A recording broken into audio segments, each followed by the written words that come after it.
Moving on to home security, most folks at home have a router or something that came from their internet provider.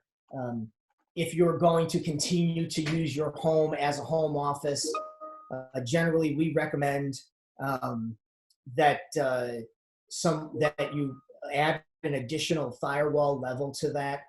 There are several levels that you can do with that. You can either purchase something from something like a Staples or a Best Buy, like a Linksys or something to that level, or if you're really going to do this a lot, we prefer a commercial grade. They don't have to be crazy expensive, but something like a Sonic wall that can be compatible across multiple offices, multiple devices. Many of them come with the Ssl Vpn capability. VPN is the virtual private network, which allows you to encrypt your traffic and connect into your office.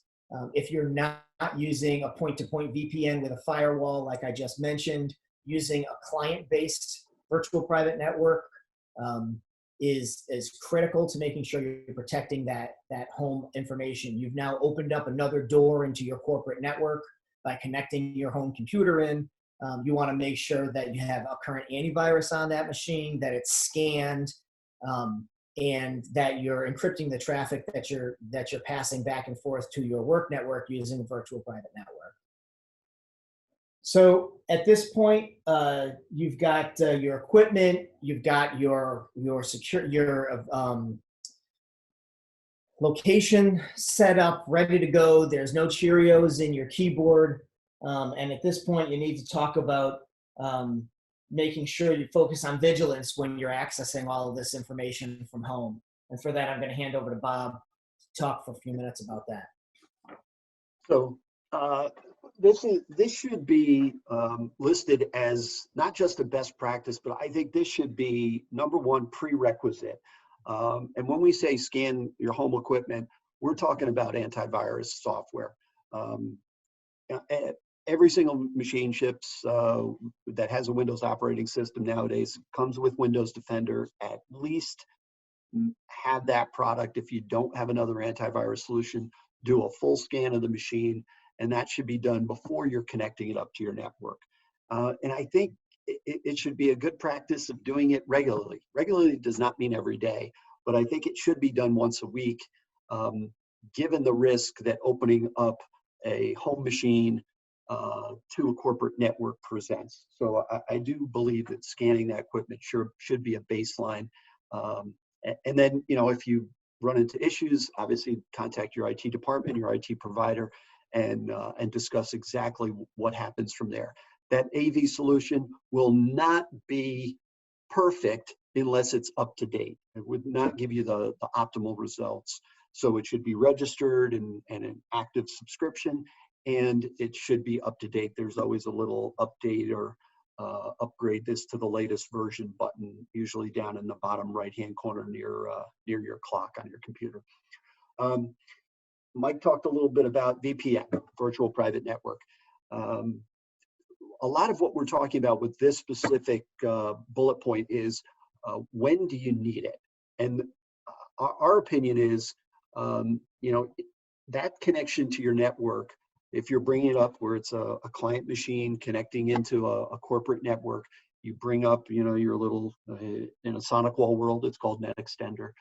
You hit your connect button, you type in your credentials, and boom, it establishes a connection, and it basically takes your piece of equipment and puts it on the network in the office and allows you access to resources. What we're really concerned here about is, when do you need it? When should you use it? What are you trying to get access to? Do you have shared documents that you're trying to create, modify, make someone else aware of? Do you have databases there that you're trying to gain access to and update and run reports? All of these things require that you be on the corporate network. We've got a bunch of people that are remote controlling their machines in the office from their home computer, so it's like they're working at their desk in the office. They're just doing it from much further away, and when they click the mouse, it clicks the mouse on the machine in the office, and it does whatever instruction you give it.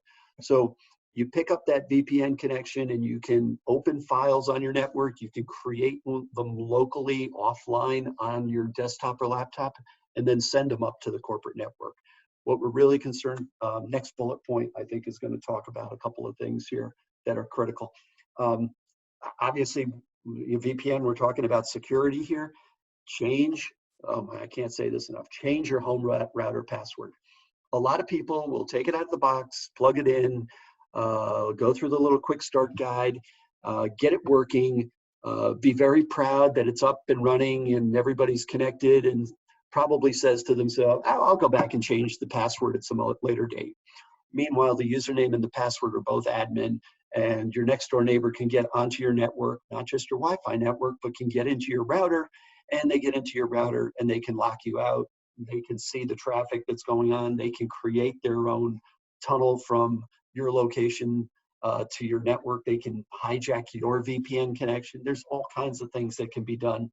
So simple to make that change. It's usually under the administrator tab in your router's settings. Change it to something long, something complex.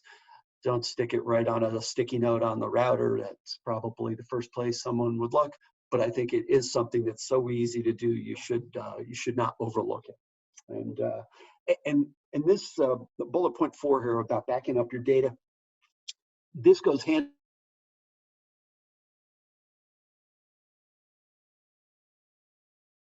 home machines. Maybe they're backing up a section of them that has pictures of the family. It's critical if you're creating corporate data that it is getting saved up to shared drive. And we say shared drive, it doesn't necessarily have to be shared data. It could be in a private directory folder that you're the only one that has access to it up on the corporate network. Sure, you can work offline. You could save it to the desktop as, let's say, a temporary location. But I think the real move is to make sure you're connected on the VPN and send that data up to the office network. I think as a final point here, in the next bullet point, I'm not trying to slap anybody's hand here, but if it is corporate equipment, your kids should not be on it. It should be dedicated for your use. If you're in a shared equipment environment, which many people have it, and at times around here in my place, I jump on a kid's machine if I need to. I think you want to monitor their use specifically, because you don't want someone by mistake clicking something, infecting the machine, and then what we're all worried about is that infection then migrates up to the corporate network and impacts the office. That's really what we're concerned about.